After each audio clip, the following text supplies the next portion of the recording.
બાંગ્લાદેશમાં હિન્દુઓ ઉપરના અત્યાચારના વિરોધમાં જામનગરમાં મૌન રેલી. જામનગરમાં હિન્દુ એકતા સમિતિના નેજા હેઠળ બાંગ્લાદેશમાં હિન્દુઓ પર થઈ રહેલા અત્યાચારને લઈ આક્રોશભેર મૌન રેલી યોજાઈ. બાંગ્લાદેશમાં લઘુમતી હિન્દુઓ પર અને હિન્દુ મંદિર પર કરવામાં આવતા હુમલા, તાજેતરમાં કરવામાં આવેલી હિન્દુઓની નિર્મમ હત્યાનો વિરોધ સમગ્ર દેશમાં કરવામાં આવી રહ્યો છે.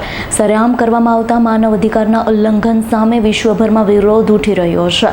જામનગરમાં પણ આ ઘટનાના ઘેરા પડઘા પડ્યા છે. હિન્દુ એકતા સમિતિ જામનગર દ્વારા મુદ્દે મૌન રેલી યોજી કલેક્ટરને આવેદનપત્ર આપવામાં આવ્યું.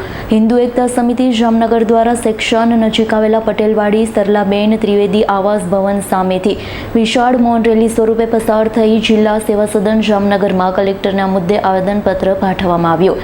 કાર્યક્રમમાં દરેક જ્ઞાતિ મિત્ર મંડળ, હિન્દુ ભાઈઓ બહેનો, સંસ્થાઓને વિશાળ સંખ્યામાં હિન્દુ એકતા સમિતિ દ્વારા આહવાનના પગલે મોટી સંખ્યામાં લોકો જોડાયા હતા. હિન્દુ એકતા સમિતિ જામનગરના આવેદનપત્ર આપતા જણાવ્યું હતું, જામનગર શહેરના રહેવાસી બાંગ્લાદેશમાં હિન્દુઓ પર થઈ રહેલા અત્યાચારથી ખૂબ જ વ્યથિત છીએ. તાજેતરમાં બાંગ્લાદેશમાં હિન્દુઓના મંદિર અને ઘરો પર હુમલા થયા છે. હિંસા અને ઉત્પીડનની ઘણી ઘટનાઓ પ્રકાશવામાં આવી છે. અત્યંત દુઃખદ અને ચિંતાજનક છે કે આપણા પાડોશી દેશમાં લઘુમતીઓ આવા ઉત્પીડનનો સામનો કરી રહ્યા છે. બાંગ્લાદેશમાં હિન્દુ સમુદાય વિરુદ્ધ હિંસક ઘટના અને તેમના મૂળભૂત અધિકારોનું ઉલ્લંઘન અત્યંત ચિંતાજનક. કેટલીક મોટી ઘટના જે હકીકત તરફ નિર્દેશ કરે છે. બાંગ્લાદેશમાં બંધારણનું ગળું દબાવવામાં આવી રહ્યું, હિન્દુ સમુદાયને નિશાનો બનાવવામાં આવી રહ્યો. આવેદનપત્રમાં બાંગ્લાદેશમાં અનેક હિન્દુ મંદિરો પર હુમલા થયા, જેમાં તોડફોડ, મૂર્તિઓની અપવિત્રતા, આગચંપીનો સમાવેશ થાય છે. 59% હિંસા મંદિરમાં થઈ. પૂજા દરમિયાન 69 મંદિર પર હુમલા કરવામાં આવ્યા. હિન્દુ સમુદાયના ઘરમાં તોડફોડ કરવામાં આવી, તેમની સંપત્તિ લૂંટવામાં આવી. હિન્દુ સમુદાયના લોકો પર હુમલા થયા અને ઘણા લોકોને માર્યા પણ છે.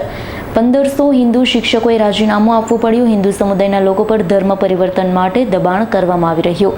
બાંગ્લાદેશ સરકાર આ ઘટનાને રોકવામાં નિષ્ફળ રહી છે. પીડિતોને ન્યાય મળી રહ્યો નથી.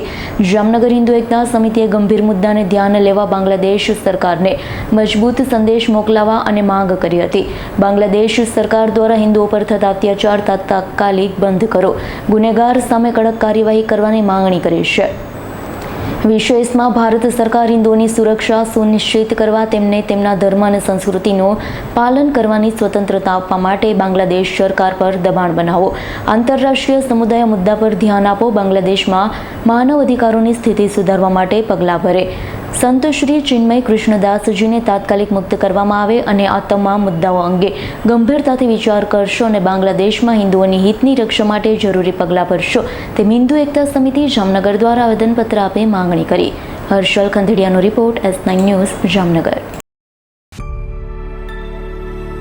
અમારી તમામ માહિતીથી અપડેટ રહેવા માટે જોડાયેલા રહો S9 ન્યૂઝ સાથે.